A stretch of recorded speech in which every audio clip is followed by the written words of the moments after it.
Gamefreak is officially deleting gender from Pokemon? Well, kinda.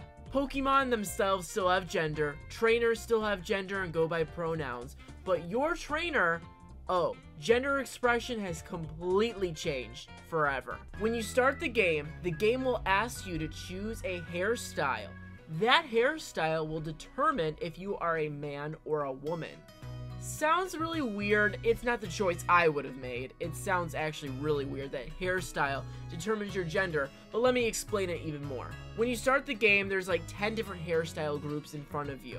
Some of them are more feminine and some of them are more masculine. If you choose a masculine one, people are gonna call you by he, him pronouns. If you choose a feminine hairstyle, people will call you by she, her pronoun. What's interesting about this is you can change your hairstyle group all the time throughout the game. That means if you're a girl in the Pokemon game, you can cut your hair and all of a sudden now you're a guy. And vice versa. So if you're a guy in the Pokemon world, you can pick a more feminine hairstyle and now people will call you by a girl. Basically, if you're a woman in the Pokemon game, you can cut your hair, change your hairstyle to a masculine hairstyle, and now the game will refer to you as a boy. But if you're a boy, you grow some hair, get a longer hairstyle, they're now gonna call you a girl. This is a very interesting way to deal with gender expression in video games. Animal Crossing, as you know, got rid of gender expression. You just changed however you wanted, whenever you wanted, and they just called you by your name.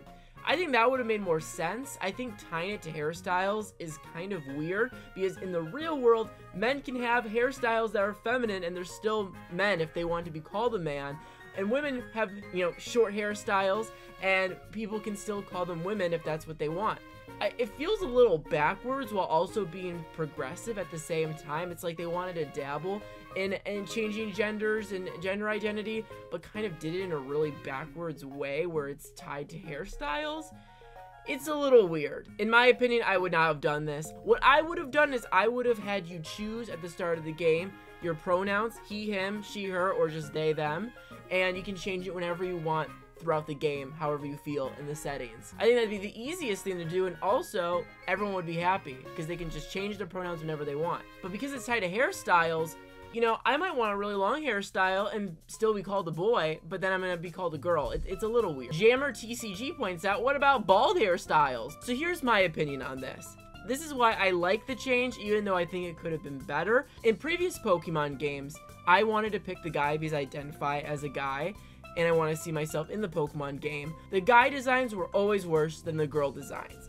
May, Dawn, Serena, all better than their male counterparts, right? And I know a lot of men chose the women too because they're just better designed. Then X and Y in the 3D Pokemon games introduced trainer customization, so I was like, great, I can be the male Pokemon trainer I've always wanted to be. That's actually cool. No, they gender locked hairstyles and they gender locked clothing options. Now clothing is not gender locked, so I can wear any dress I want, because in previous games, all the cool dresses, the skirts, the hairstyles, the accessories, I felt like the women had much, much cooler accessories and outfits than the guys. Now, you can just change whenever you want and pick whatever outfit you want, and it's not gender locked. In previous games, if you saw a girl outfit you really liked and you picked the guy, it just was impossible for you to get. You just can't wear it. Where now at least you do have the option to wear it, thank God. For example, I like doing themes. Like one day I want to be a blue-haired girl who is a water gym leader. Now I can just change to that and I can be a blue-haired water gym leader girl, and the next day I can be a fairy pink-haired twink guy. Alright, I can change whenever I want. I think changing your gender whenever you want is a great choice. It's a good move, but I do think it would have been better if they didn't lock it to hairstyles, because I do think that is a little backwards and weird. If you're gonna make a progressive move, like go all in. I'm interested to hear your opinions though. Do you like this idea? Do you think it's a good idea to tie it to hairstyles? Maybe you can persuade me. So what do you think of this change? Comment down below, and I'm excited to see more changes that Pokemon Scarlet and Violet makes.